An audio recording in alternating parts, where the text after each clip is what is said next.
दूसरी हमाकत उन लोगों ने की जिन्होंने इस बयानिए को नहीं सच बुखारी समझा। साहब, मुझे ऐसा लग रहा है कि इसमें आप बिल्कुल क्लीन चिट दे रहे हैं, हालांकि ये जो बयानात उनके किसको सामने क्लीन चिट दे रहे हैं? आप चेयरमैन पीटीआई को नहीं, बिल्कुल भी नहीं। अब आगे तो सुनिए। अच्छा, हम सुन ये तो लेते मैं हैं। आपको बता रहा हूँ कि एक मुजरिम की तरफ अभी तवज्जो नहीं गई है। अच्छा। उनका तो मैंने जुर्म आपको बता दिया। उन्हें रमूज़े सल्तनत का नहीं पता, उन्हें डिप्लोमेसी का नहीं पता, उन्होंने एक झूठ को लगा के, वो तो मेन कल्प्रिट तो वही है।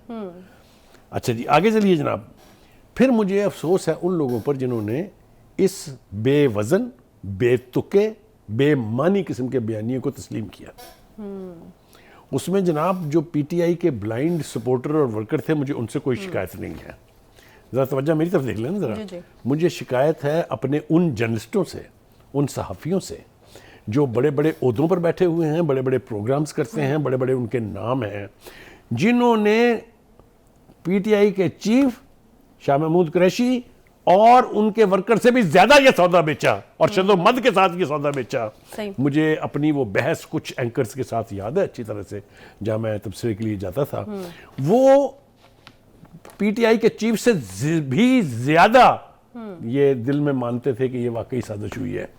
और क्या से क्या उन्होंने नहीं कहा टीवी प्रोग्राम्स में। अगर आप वो वापस रिकॉर्ड जो है वहां से लेके चलाएं तो डूब मरना चाहिए उन सब लोगों को जिन्होंने इस बयानिए को खरीदा था, जिन्होंने इस बयानिए को आगे चलाया था। एक बात अब आगे आ रही जनाब। बुखारी साहब, इस चीज की क्या मतलब आपने कहा ना सर जी, अभी तो ये बात बड़ी तवील जानी है। आप मुझे समेटने के लिए ना कहें। चाह रही थी, मैं समेटने के लिए नहीं कह रही, मैं तो आपको कह रही हूँ कि आजम खान साहब का एक बयान है जिसपे मेरी नजर ये तो अभी मैं उसमें तो बहुत बाद में आऊंगा। मैंने वो ढूंढ के जो है वो आपके लिए मैंने कहा कि मैं पढ़ दूं बीच में। चेयरमैन पीटीआई ने कहा कि साइफर को गलत रंग देकर अवाम का बयानिया बदल दूंगा। मैंने क्या कहा? ये कॉन्फिडेंस था उनका। मैंने भी यही कहा। आपने थोड़ी सी क्लीन चिट देने की कोशिश की। मैं अभी पहुंचा नहीं, तर्जुमा जो शाह महमूद कुरैशी ने कहा नहीं, आप गलत समझिए मुझको। मैं माफी चाहता हूँ अगर आपने ये मतलब लिया मेरी गुफ्तगू का। बिल्कुल नहीं, हो सकता है कि मैं आ रहा हूँ आगे जनाब। वही वही चेयरमैन पीटीआई उस अमेरिका के साथ जिसको वो कहते थे कि उन्होंने साजिश की है। पहले उन्होंने ये कहा कि it's this conspiracy is imported, याद है ना आपको? Imported, yes. फिर उन्होंने कहा no, it was domestically hatched, okay, यानी इट वाज इंडिजिनस। फिर उन्होंने एक बंदे के गले में डाल दिया हार के नहीं, ये तो जनरल बाजवा ने की थी, याद है ना आपको ये? हाँ। अच्छा, ओके जी, ये सब कुछ ठीक था, आपके वर्कर्स ने मान भी लिया। भाई आपने लॉबिंग फर्म्स क्यों हायर की थी फिर उसी मुल्क से तल्लुका ठीक करने के लिए? भाई आपने फिर ये क्यों कहा था कि मैंने तो ये सारा कुछ बाजवा के कहने पे किया था? आपने क्यों कहा था कि this is behind me? No, America के साथ तो हमारी कोई दुश्मनी नहीं है।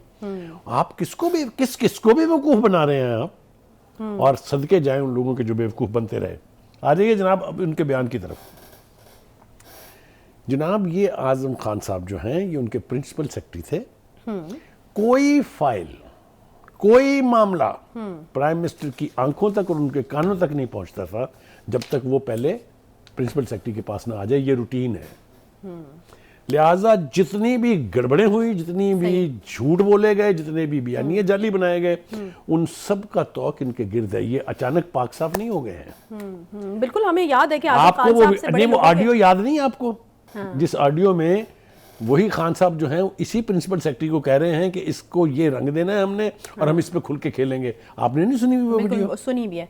और बिल्कुल आजम खान साहब तो वो एक शख्सियत होते थे, इतनी करीब होते थे कि बहुत सारे लोगों को उनसे मसाइल होते थे और उन तक आप पहुंच नहीं सकते थे चेयरमैन पीटीआई तक जब तक आजम खान साहब के पास से नहीं होकर गुजरा। अब जो सबसे बड़ा जुर्म है हजरत साहब का, उसकी तरफ आते हैं, जिसको आपने कहा मैंने क्लीन चिट दे दी है। अच्छा भाई, एक आपको ये हक किसने दिया था कि एक ऑफिशियल डॉक्यूमेंट उसको पहले आप मंगवाएं अपने पास और फिर कहें कि वो तो गुम गया, वो आपके अब्बा का माल था, आपके बाबा जान की वो मलकियत थी।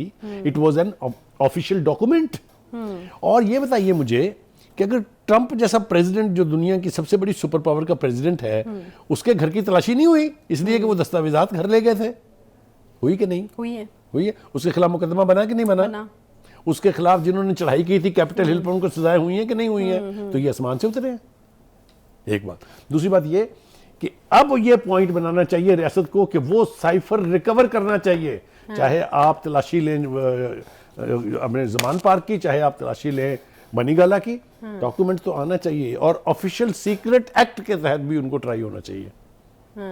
ये मैं कतन भी कोई जाती दुश्मनी में नहीं कह रहा हूँ। मैं ये कह रहा हूँ जो कि असूल की बात है, जो कि हमारी कंटेम्परेरी दुनिया में हुआ है। अब इसमें एक और पॉइंट है, इसमें पॉइंट है वो साइफर वो एग्जिस्ट भी करता है या नहीं करता? जी, साइफर जरूर आया था, अच्छा। लेकिन साइफर का तर्जुमा गलत करके जो इबारत बनाई गई वो झूठ पर मबनी थी, बिल्कुल झूठ है। यकीनी तौर पर जो कुछ कहा गया था वो डोनाल्ड लू ने भी माना, मीडिया में भी आया, उसके ऊपर क्लैरिफिकेशन भी आई। उसने ये कहा कि हमने, अमेरिका ने उनका उस वक्त में जबकि अगले दिन वहां हमला हो रहा है यूक्रेन पे, मॉस्को जाने पर इतराज किया था और ये कहा था कि अगर वो ये मतलब अगर वो रूस के करीब इस दौर में होना चाहते हैं जब उसने यूक्रेन पे हमला किया है तो अमेरिका को रिजर्वेशंस हैं। सही है। इस किस्म के डिमार्शेस और इस किस्म के साइफर्स आते रहते हैं।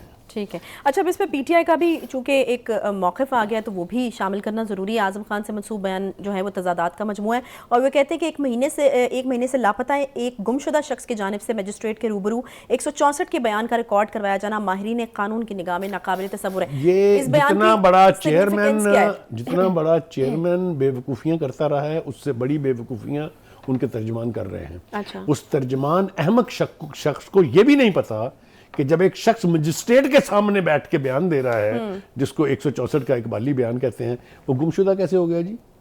अच्छा। क्या उसका मुजस्समा बना के ले गए थे मजिस्ट्रेट के सामने? क्या उसका वीडियो बना के ले गए थे उसके सामने? वो खुद पेश हुआ है और उसने अपने उस गायब होने को भी बताया कि जी मैं डर के छुपा हुआ था। अच्छा। अब मुझे आप ये बताइए कि जो भी रॉन्ग हो, जो भी गलत हो, उसके ऊपर इनका मौक़िफ़ आंखें बंद करके कैसे तस्लीम कर लिया जाए? वो तो और क्यों तस्लीम कर लिया जाए? वो इसलिए क्योंकि एक तसलसल हम देख रहे हैं पीटीआई के लोग जो हैं वो प्रेशराइज होकर पार्टी भी छोड़ते रहे हैं। फिर हमने देखा कि वो मलिका बुखारी को हमने देखा कि वो बड़े आंसू बहाती रही, फिर फवाद चौधरी साहब बड़े परेशान रहे हैं। तो एक प्रेशर तो उनके ऊपर रहा है, उसे तो इनकार नहीं कर सकते ना। आपके कुछ लोगों ने प्रेशर में भी पार्टी जो है वो छोड़ी है। बहरहाल आजम खान साहब के ऊपर कोई प्रेशर नहीं था। आप भाग नहीं सकते। आप नहीं आप पहले अपने बयान पर मुझे जवाब देना। मैं बिल्कुल राइट ऑफ रिप्लाई देना। भाई साहब, ये जो उड़ के परिंदे गए हैं ना, ये कभी इनके थे ही नहीं। अच्छा, ये इसी तरह से उड़ान भर के आए थे, लिहाजा चले गए। तो नेचुरल बात है। क्या हमने अपने प्रोग्रामों में ये बात पहले नहीं कही? हाँ जी, बिल्कुल कही कि ये जो फसली बटेरे होते हैं इनकी कोई अपनी मंजिल नहीं होती। इनको तो दाना दिखा के, चोगा दिखा के यहाँ से वहां से यहाँ बुलाया जाता है। तो ये कभी इनके थे ही नहीं। इसी तरीके से जो ये तसव्वुर कर लिया गया था कि पीटीआई का ग्रास रूट लेवल पे वोटर बहुत स्ट्रांग है, झूठ है। अच्छा। वो वोट से इलेक्ट होके आए ही नहीं थे। जो शख्स मफरूजों के ऊपर अपनी सियासत करता हो, मफरूजों के ऊपर बयान देता हो, मफरूजों के ऊपर फैसले करता हो, उनका फिर यही कुछ होता है। कहाँ है जी वो वर्कर्स? नजर तो नहीं आ रहे आजकल। चलिए, जो पकड़ लिए उनके ऊपर तो प्रेशर है, वो तो तोते की जबान जो बोल रहे हैं। मैं ये मान सकता हूं कि कहीं मनूवरिंग हुई होगी। अच्छा। लेकिन आप ये कहेंगी कि जो 9 मई को सब कुछ हुआ था उससे कोई ताल्लुक नहीं खान साहब का, फिर तो मैं सदके चला जाऊंगा आपके। आप कह सकती हैं ये कोई ताल्लुक नहीं, क्योंकि उसी दिन 9 मई को अदालत में बैठ के खान साहब ने फरमाया था कि अगर आप मुझे गिरफ्तार करेंगे तो दोबारा भी यही होगा। ये याद नहीं आपको? हाँ, सही है। वो अलग बात है कि अदालतों ने उस वक्त उसको या तो जिस तरह खानदानों में दामाद का नहीं इस्तकबाल किया जाता, या कोई पिंड का चौधरी आ जाए कि इनको आप रेस्ट हाउस में रखें, इनको 10-12 बंदे मिलने की इजाजत दें, इनकी सेहत का और इनकी यानी इनकी तबीयत का ख्याल रखें। याद है ना आपको जो फैसला हुआ था? तो ये कहाँ होता है भाई साहब? कौन से मुल्क में होता है ये कि एक मुजरिम जिसके ऊपर अच्छा, इवेंचुअली बुखारी साहब 2 सवाल रह गए हैं। ब्रेक का मुझे पीछे से कहा जा रहा है तो वो रह जाएंगे। अच्छा, मुझे ये बताइएगा कि अब वादा माफ गवाह वाली सूरत हाल आजम खान साहब के हवाले से होने वाली है, क्योंकि ये प्रेडिक्ट किया जा रहा था कि बहुत अहम लोग वादा माफ गवाह बनने वाले हैं। जी, एक खौफनाक बात यह है कि अगर ये आजम खान साहब वादा माफ गवाह बने, और जैसा कि हम सुन रहे हैं कि वो आजकल में प्रेस कॉन्फ्रेंस करने वाले हैं, तो क्या कुछ सामने आएगा आप उसका तस्वुर भी नहीं कर सकते। नहीं तो फिर वो बुनियाद हो सकती है ऑफिशियल सीक्रेट एक्ट का जो केस है चलने की, क्योंकि वज़ीर दाखिला ने कर दिया। वो तो मैं आपको पहले ही कह चुका हूँ। वो तो जब गवाह बन जाएंगे फिर तो केस ही फाइनलाइज हो गया ना। ठीक है। अगर वो गवाही देने के लिए अदालत में तैयार हो जाएंगे, जैसा कि उन्होंने अपना बयान रिकॉर्ड करा दिया है, तो फिर तो कोई एस्केप ही नहीं है। ठीक है। अच्छा, ये फिर ऑफिशियल सीक्रेट एक्ट का एक केस हम मतलब तैयार है खान साहब के खिलाफ? एक और देखें, दो चीजें इस वक्त तैयार है खान साहब के लिए। एक, उनको एक जात है वो जो ऊपर बैठी है जो उनको मिलिट्री ट्रायल से बचा सकती है। अच्छा। अदरवाइज जो कुछ हुआ 9 मई को, जिसकी ओनरशिप ली खान साहब ने, मिलिट्री ट्रायल तो होना है। और उनके खिलाफ जो ताज़ा 4 मुकदमे बने हैं दहशतगर्दी के एक्ट के तहत, वो भी बहुत खतरनाक है। हैविंग सेड दिस, जो इनके तर्जुमान हैं, जो इनके इस वक्त बाकी मानदा लोग हैं, उनको अब हकायक से आंख नहीं छुपानी चाहिए। आंखें बंद करके ना ये यकीन करना चाहिए कि खान साहब क्या फरमा रहे हैं, हर चीज़ को खंगालना पड़ेगा, वरना इंजाम यही होगा जो हम देख रहे हैं लोगों का। सही है।